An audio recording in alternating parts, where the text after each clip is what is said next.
Welcome, ladies and gentlemen, audiophiles and music lovers. This is the first in a series of reports on the recent Capitol Audio Fest held in Washington, D.C. I hope you enjoy it.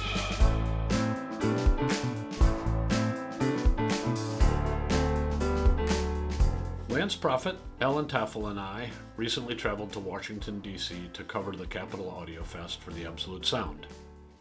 In this video, I'll be reporting on the interesting products and sounds I heard on day one of the show. It's a big show. It's really not even close to possible to cover everything.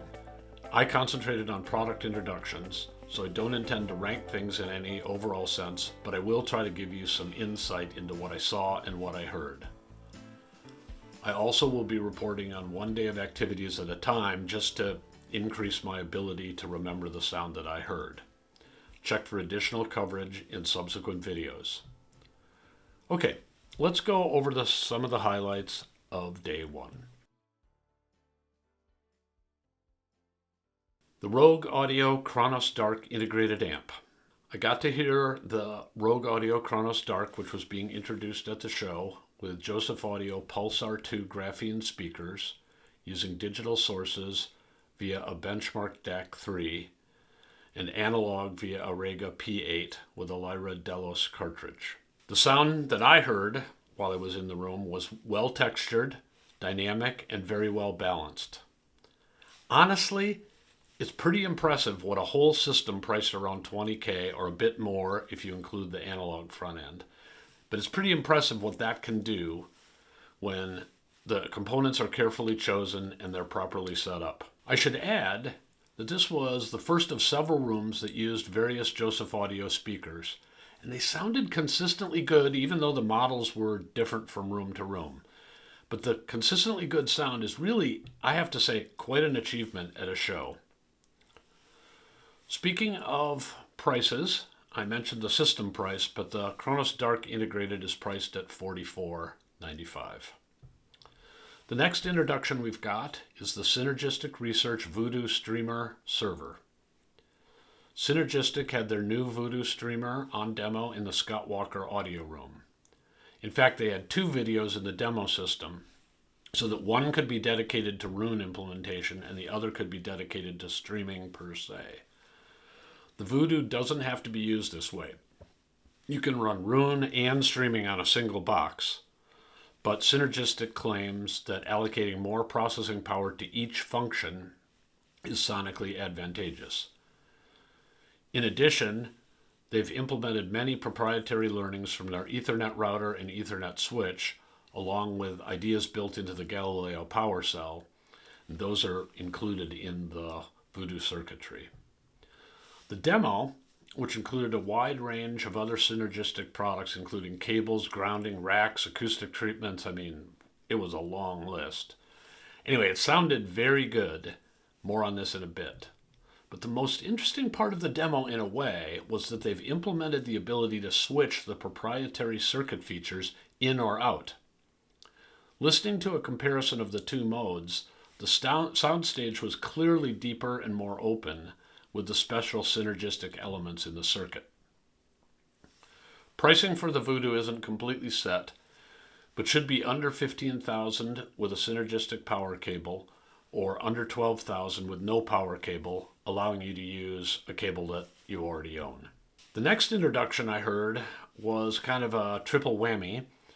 The YG Acoustics Carmel 3, along with Vinnie Rossi's Brahma preamp and Brahma stereo amp. These were all new products at the show.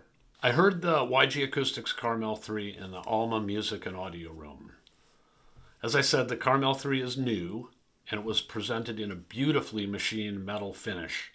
Might not be to everyone's taste because it's slightly in the world of industrial art, but I thought it was quite nice.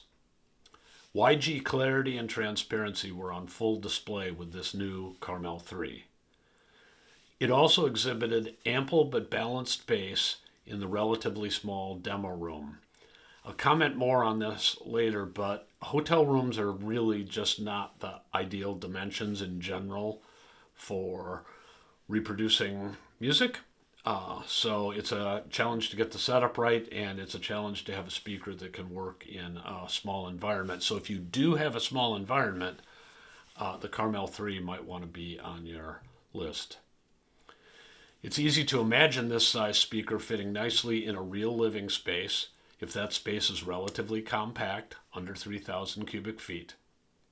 And the bass balance of the Carmel 3 might integrate better in rooms like that than the sound of larger speakers, which can sometimes just overcook the bass in a small room. The Carmel 3 is priced at $29,800 per pair in the US.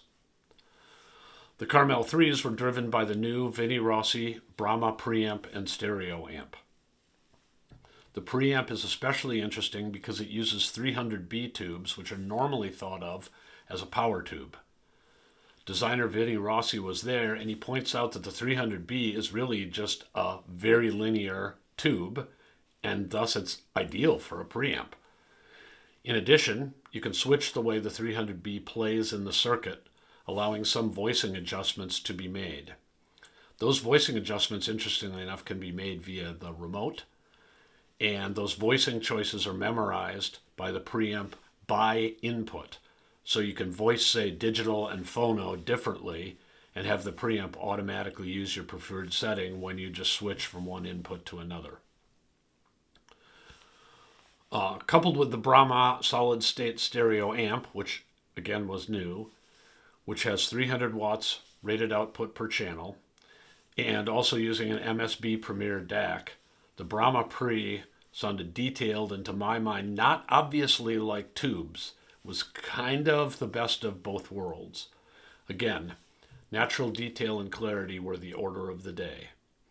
The Brahma preamp and the power amp are each priced at $33,995. The next introduction was from a long-standing audio company that I had some real interest in, which was von Schweikert. Von Schweikert had their new VR55 Mark II speakers on display, powered by Westminster Labs, Sonore, and Lampezator. In the Hear This room, the VR55 Mark IIs were on demo with an intriguing active bass system. The sound in this room was clean and dynamic, but I was immediately, and by immediately I mean first 15 seconds, impressed by the deep and well-controlled bass. As I mentioned before, hotel rooms are not ideal for bass. And so first I thought, well, maybe it's the room. The rooms in hotels vary a lot more in size and shape than you might realize.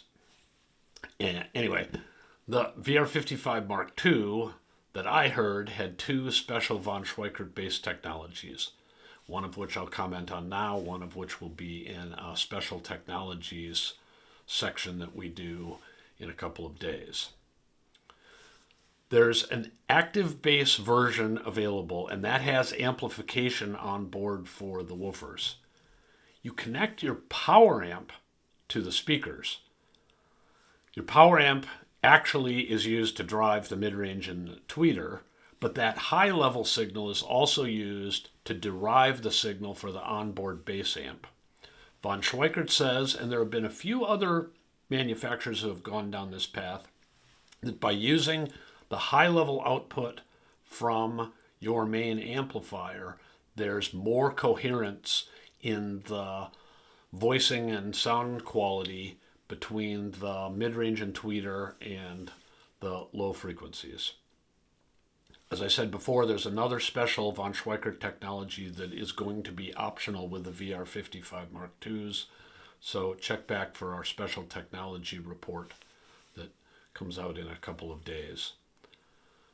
The VR55 Mark II is priced at $65,000, and that's in the passive form, or $75,000 in the active bass configuration. The next room that I visited was the Ampsandsound Room, and I heard the Yellowstone preamp and the Arches monoblock amps. These are two kind of interesting products if you're interested in the history of audio, and if you believe that the logic of Moore's law doesn't really completely apply in the audio space. The Yellowstone preamp and Arches amps were fed by a VPI Avenger Direct turntable and drove Sikora QRC1 speakers via Cardis Clear cables.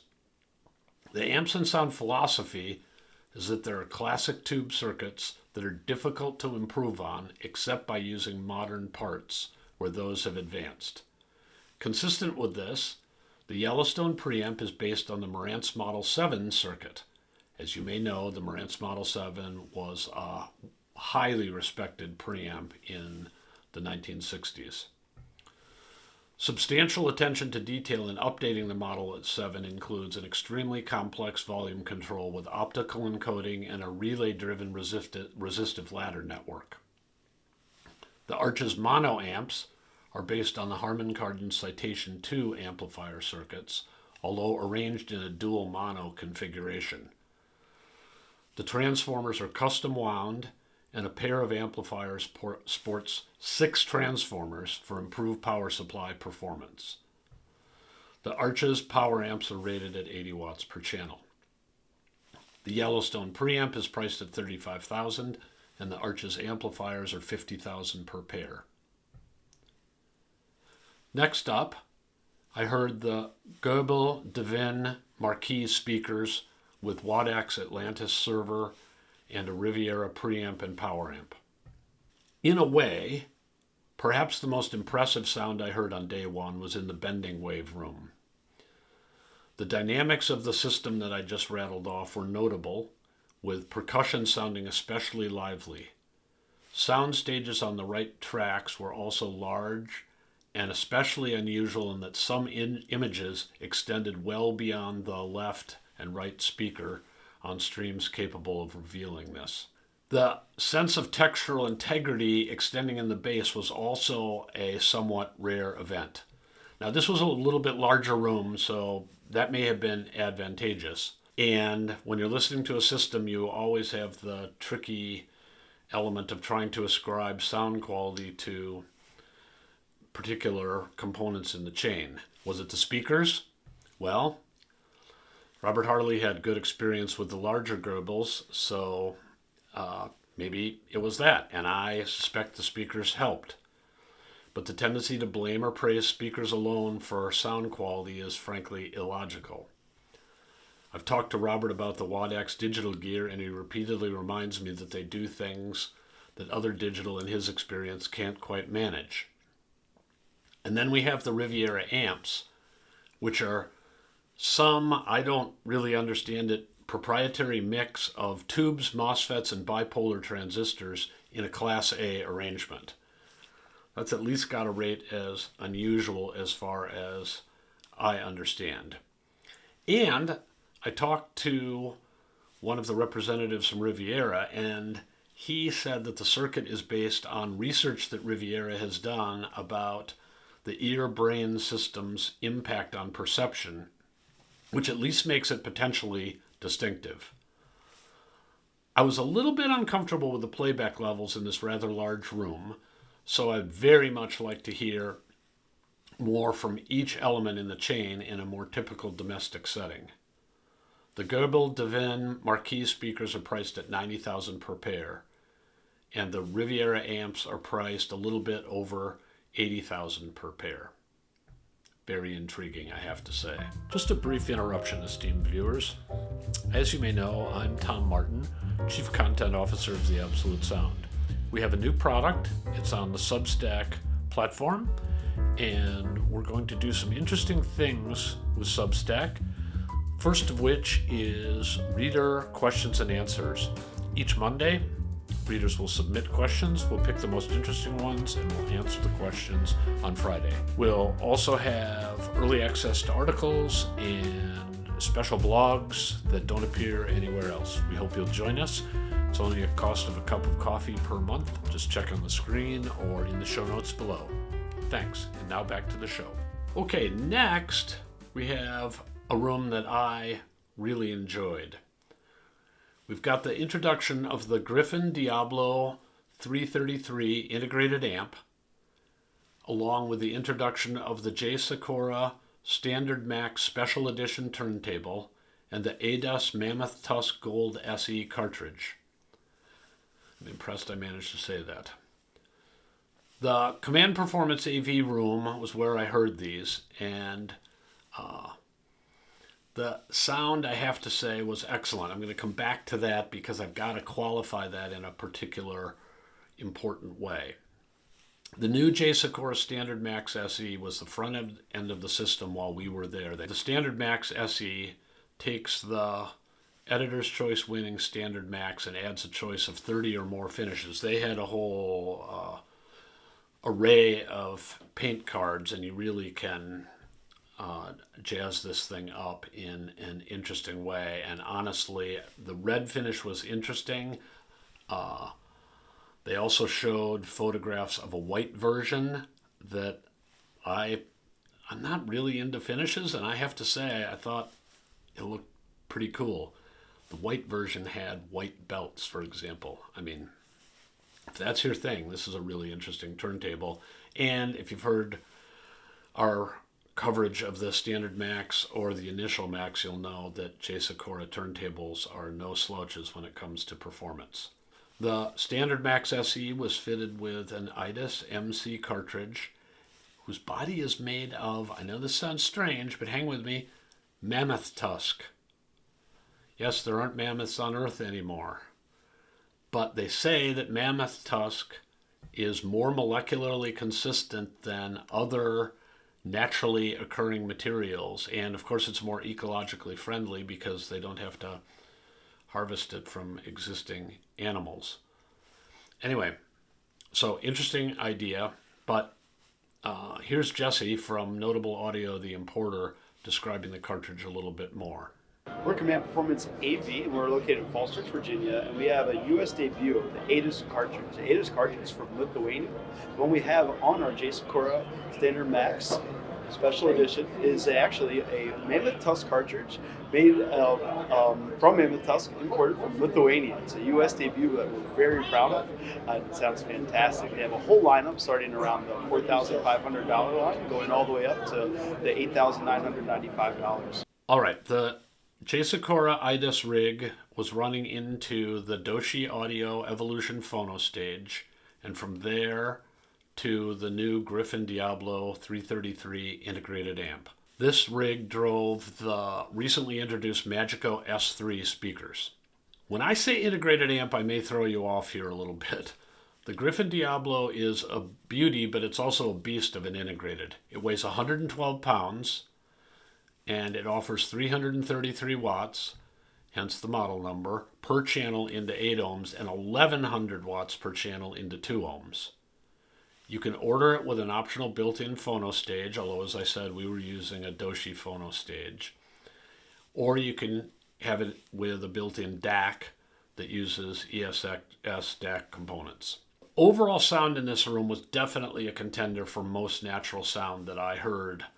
I made my notes on day one, but looking back over the second day, it's just the case that the sound in here was impressively natural and quite right. As I said, I can't rank the rooms absolutely, but it's pretty easy to tell what the philosophy of the equipment and the setup is, and this was a room where most elements of the sound were quite accurate and where distortions and those subtle indicators of artificiality were minimized. I should also say that I heard the excellent Magico S3s in several rooms, and this was probably the best they sounded at the show. But remember, different rooms, different seating positions, different setups. You know, I can give caveats all day long. The Sikora Standard Max SE is priced at $23,000. The IDAS Mammoth Tusk Gold Special Edition cartridge is priced at $86.50, and the Gryphon Diablo 333 integrated amplifier is priced at $24,990 without either of those optional modules that I mentioned before. Now, the next introduction is the Beneke W13 SE Plus loudspeaker. The Swiss Beneke W8, which we heard at Axpona, is an impressive diminutive floor stander. I mean, when you see a picture of this thing, you just are not at all prepared for how small it is and how easily it might be integrated into a relatively compact living environment. Anyway, I really enjoyed the W8, so I had high hopes for hearing its big brother, which was being introduced at Capital Audio Fest. The big brother is called the W13. I wasn't disappointed, although for $57,000 per pair, expectations should be high. The W13 sound is detailed and the imaging is good, despite the fact that the seating was not ideal while I was there. The W13 uses some complex cabinetry and unusual cone materials. Alma Audio gave every advantage possible to the W13s in my view, using Niagara Classic amps and preamp and an MSB Select DAC with an INEOS server. Here's another room that was one of those you really had to pay attention to what was going on kind of rooms. The Voice That Is demoed the new TIDAL Contriva G3 speakers, driven by the TIDAL Cronus digital streamer DAC preamp hooked up to a TIDAL Intra stereo amplifier. This is a beautiful and compact set of electronics. I mean, it's two normal 17-inch wide components that are a few inches high. You could just sit them practically anywhere. So they would make sense in a real living room. In contrast, maybe the Contriva G3 speakers are fairly large, but because their volume is mostly in the depth dimension and they are very nicely finished, they didn't strike me as that visually overwhelming. Again, this might work in certain shared living rooms. Whether you have a dedicated room or a multi-purpose living room, you might want this system because the sound is so pure and neutral. The musicians just seem to perform in the room with minimal artifacts and resonances. And yet, more rip-roaring music when it's played has strong dynamics and the bass goes quite deep. This was a very natural sound, appropriate for musicians and those who know and appreciate the sound of live music, regular concert goers, for example. The Contriva G3 speakers are priced at $79,000 per pair. My next introduction is the Berkeley Alpha DAC Reference Series 3. It was on demo in several rooms, but I got the best chance to listen in the Scott Walker audio room. The lack of grit and edge and other digital nasties was really impressive. Imaging was also well rendered. I do think the Estelon XB speakers and JMF electronics that were used as part of this demo contributed to the very engaging, dynamic, and transparent sound that had quite tasty bass and just a certain rightness to it. Note that Berkeley has spent huge efforts on the ear-brain perceptual elements of digital, so that may be at work too. For more on that, here are Scott Walker and Josh Doyle talking about the new Berkeley reference DAC and the new USB DAC that was introduced at the show. Hi, this is Scott Walker coming to you from Capital Audio Fest. I'm here with my good associate Josh Doyle. Today we are going to chat briefly about the Berkeley Audio Alpha DAC Reference Series 3, correct. Right. We call it just the Ref 3 or the Series 3. So in addition, Berkeley has updated USB module. As a lot of folks know, they make a world-class external USB module. They have now a Series 2 USB module, which is brand new. I believe we're using the very first one here. We are. So, Josh. And what a difference. Amazing Crazy product. Crazy good upgrade that Mike has done on the Alpha USB Series 2. Way quieter noise floor. Yeah. Just the internal clocking and whatever he's doing is absolutely amazing. So he's doing a fantastic job with that product. So let's cascade that discussion into the Reference 3. What do you like about the Reference 3, the sound of the Reference 3? We sell lots of DACs, but let me ask you what your opinion of the Reference 3 is. Musically rich and engaging, and versatile with any gear that we sell. Yeah. Right. So it's the Swiss Army knife that you can put in and works beautifully with anything and any gear that you have. One thing I'll say about the DAC also is we've been Berkeley dealer maybe about 10 years. It's one of the most reliable pieces of gear. Absolutely. It never has problems, and that's a big deal when you're on the road taking it to a trade show, because things come up, especially with tweaky high-end gear. His stuff is bulletproof. Absolutely. The other thing I'll let the listeners know about is you can use the DAC without using a preamp. You can run the DAC directly to your amplifier in either XLR or RCA mode, doesn't matter. So it has a world-class, very low noise volume control built into it. So if you're that guy that likes to run direct, get rid of the preamp, go for it. Noise floor very low on the DAC. The thing I like about the DAC, and one reason we take it to most trade shows, is it's a nice counterpoint to super high-res solid-state gear. Yes. So it adds richness, it adds musicality, it adds tonal density, right? And really, really low noise floor. Absolutely. So you get this salt and pepper type of relationship where, you know, the high-res gear, we happen to be using JMF audio from France this time in our room, which is amazing low noise, crazy holographic solid state gear.